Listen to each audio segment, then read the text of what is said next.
राधे राधे भक्तों, सब भक्तों को राधे राधे, हरे कृष्णा। तो गुरु पूर्णिमा के दिन हम लड्डू गोपाल की सेवा किस प्रकार करेंगे, तो वही हम करेंगे। तो चलिए करते हैं लड्डू गोपाल की सेवा। पहले हम स्वास्तिक बना लेंगे, उसके बाद हम लड्डू गोपाल को कराएंगे स्नान। तो चलिए हम करा लेते हैं लड्डू गोपाल को स्नान। और गुरु पूर्णिमा के दिन हमें लड्डू गोपाल को स्नान दूध से स्नान कराना है। पंचामृत से भी स्नान करा सकते हैं हम, और दूध से स्नान भी करा सकते हैं। तो हम दूध से स्नान करा सकते हैं, चंदन से स्नान करा सकते हैं गुरु पूर्णिमा के दिन। पहले हम पुष्प डाल देंगे और पुष्प पर हम उन्हें पुष्प की सैया पर बिठा लेंगे। तो हम इस प्रकार से लड्डू गोपाल को बिठा देंगे और फिर उसके बाद हम लड्डू गोपाल को कराएंगे स्नान। तो हम पहले चंदन से स्नान करा लेंगे लड्डू गोपाल को, और फिर कराएंगे हम दूध से स्नान, और फिर कराएंगे हम शुद्ध जल से स्नान। तो इस प्रकार से हमें गुरु पूर्णिमा के दिन लड्डू गोपाल की सेवा करना है। तो देखिए हम चंदन से स्नान करा लेते हैं उन्हें पहले अच्छे से, और फिर उसके बाद कराएंगे हम दूध से स्नान। तो गुरु पूर्णिमा के दिन अगर गुरु दक्षिणा ली जाती है, तो जैसे गुरु बनाते हैं इनसे गुरु दक्षिणा ली जाती है, तो गुरु की सेवा की जाती है और कुछ उपहार में दिए जाते हैं। और उनके पास मतलब जो कुछ भी होता है उपहार, वो दिया जाता है गुरु पूर्णिमा के दिन। यानी कि वस्त्र हैं या कुछ खाने के लिए दिए जाते हैं गुरु पूर्णिमा के दिन। तो गुरु की सेवा की जाती है, जिसको हम गुरु बनाते हैं उनकी हमें सेवा की जाती है गुरु पूर्णिमा के दिन। तो इस प्रकार से हम गुरु पूर्णिमा मनाते हैं। और अगर दक्षिणा नहीं लेते हैं तो हम लड्डू गोपाल की ही सेवा कर सकते हैं। तो वो ही हमारे गुरु हैं, वो ही सबके गुरु हैं।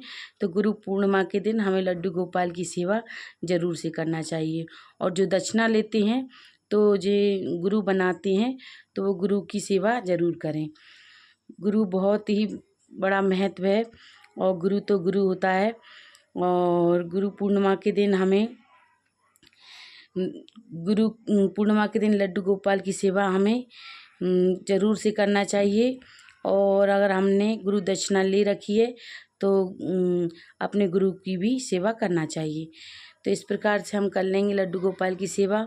और वैसे गुरु पूर्णिमा को हम पूर्णिमा के दिन सफ़ेद वस्त्र यानी कि वाइट कलर के वस्त्र पहनाते हैं। तो इस गुरु पूर्णिमा है तो हम पीले वस्त्र पहनाएंगे उन्हें। तो देखिए हम पीले वस्त्र पहना देते हैं लड्डू गोपाल को। और अगर नए वस्त्र हों तो आप वो भी पहना सकते हैं, और ना हो तो आप ऐसे भी पहना सकते हैं। अगर नए हों तो और भी अच्छा है, और ना हो तो धुले हुए वस्त्र ज़रूर से पहनाएं। तो हम पीले वस्त्र पहना देंगे लड्डू गोपाल को। फिर उसके बाद हम छोटे वाले कन्नू को भी पीले वस्त्र पहना देंगे और उन्हें अच्छे से श्रृंगार कर देंगे, तैयार कर देंगे। और फिर उसके बाद हम पूजा आरती करेंगे। और गुरु पूर्णिमा के दिन हमें वस्त्र दान करना चाहिए और अन्न दान करना चाहिए। इस प्रकार से हम दान कर सकते हैं। और गुरु पूर्णिमा के दिन हमें किस प्रकार से हमें भी स्नान गंगा जल डालकर स्नान करना चाहिए। और हमारे गोपाल जी को भी हमें यानी कि हमारे ठाकुर जी को भी गंगा जल डालकर ही स्नान कराना चाहिए गुरु पूर्णिमा के दिन। और हो सके तो आप पकवान बनाएं, पकवान बनाकर कन्याओं को भोजन करा सकते हैं और अपने गुरु को भी भोजन करा सकते हैं। और अगर संत हों तो संतों को भी आप भोजन करा सकते हैं गुरु पूर्णिमा के दिन। बहुत ही अच्छा रहता है गुरु पूर्णिमा के दिन। तो संतों को भी भोजन करा सकते हैं आप, और आपने जिनको गुरु बनाया हो उन्हें भी भोजन करवाएं, उनके चरण धुलकर उनकी सेवा करें, तो बहुत ही अच्छा रहता है। गुरु पूर्णिमा ऐसे मनाई जाती है, गुरु की सेवा की जाती है इसमें। तो गुरु पूर्णिमा इसी प्रकार से मनाई जाती है। और हम अपने लड्डू गोपाल को देखिए गहने पहना देंगे, और हमारे गोपाल जी को भी हम गहने पहना देंगे। तो देखिए छोटी सी पगड़ी लगा देते हैं, और पगड़ी लगाने के बाद फिर हम गोपाल को भी गहने पहनाएंगे। तो मैंने मुकुट लगा लिया था पहले, भूल गई थी। अब मैं पहना दूँगी गहने, फिर उसके बाद मुकुट लगा दूँगी गोपाल को। तो देखिए, और जो गहने हों आपके पास वो गहने पहना सकते हैं। तो इस प्रकार से हम गोपाल जी की सेवा कर लेंगे बहुत ही सरल तरीके से गुरु पूर्णिमा के दिन। और गुरु पूर्णिमा के दिन जितना हो सके संतों की सेवा करें, गुरु की सेवा करें तो बहुत ही अच्छा रहता है, बहुत शुभ रहता है। तो हम देखिए अब चूड़ी यानी कंगन पहना देंगे उनके, और कंगन पहनाने के बाद फिर हम रखेंगे उनकी बांसुरी उनके पास। बांसुरी तो ज़रूर से रखना है, और बांसुरी रख कर देखिए उनकी बांसुरी उन्हें दे देते हैं हम। और हमारे गोपाल कन्नू दोनों हो गए हैं तैयार। और चंदन लगाना है हमें, चंदन ज़रूर से लगा दें। और चंदन लगाने के बाद अब गौ माता की भी हम सेवा कर लेंगे, तो उनको भी लगा देंगे चंदन। और फिर उनको भी हम करेंगे आप पुष्प समर्पित, और जो पुष्प हों आपके पास वो समर्पित कर सकते हैं। और हमारे ठाकुर जी को अच्छे से पुष्पों में बिठा सकते हैं गुरु पूर्णिमा के दिन। आपके पास अगर ज़्यादा पुष्प हों तो आप पुष्पों की माला बनाकर गुरु पूर्णिमा के दिन ठाकुर जी को माला समर्पित कर सकते हैं, और ऐसे भी पुष्प समर्पित कर सकते हैं। तो देखिए हम गौ माता की पूजा कर दी है हमने, और अब हम कर देते हैं ठाकुर जी की। तो उन्हें भी पुष्प समर्पित कर सकते हैं, कर देते हैं। और फिर उसके बाद हम करेंगे आरती। तो देखिए बहुत ही सरल तरीके से गुरु पूर्णिमा की पूजा। और पूर्णिमा के दिन हमें तुलसी की भी पूजा करना है, और तुलसी में कच्चा दूध समर्पित करें। और वीडियो को पूरा ज़रूर से देखें। और हमें तुलसी में कच्चा दूध समर्पित करना है, और फिर उसके बाद हमें गंगा जल डालकर जल समर्पित करना है। तो इस प्रकार से हम तुलसी की पूजा करेंगे, और पकवान बनाए तुलसी को भी समर्पित करें भोग में।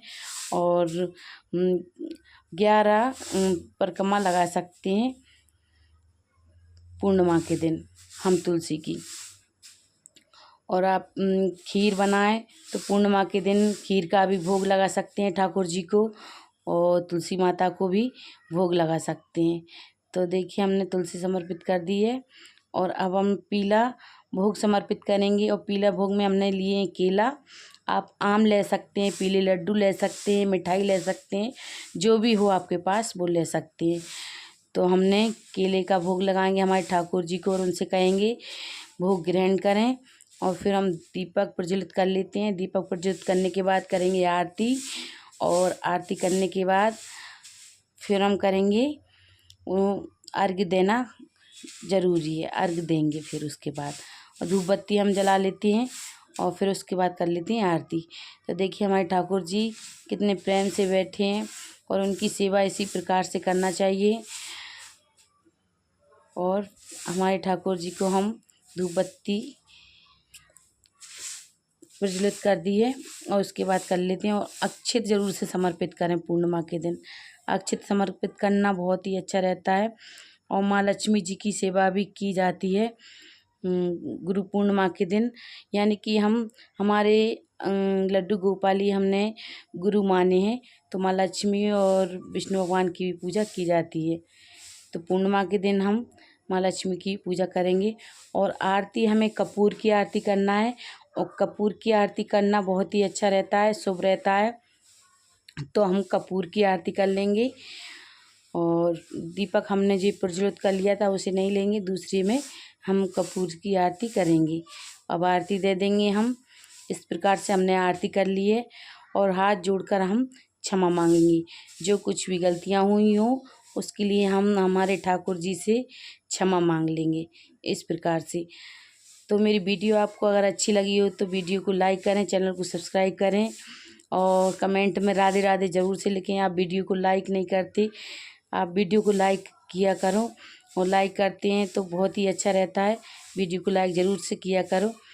और सब भक्तों को राधे राधे, श्री कृष्णा।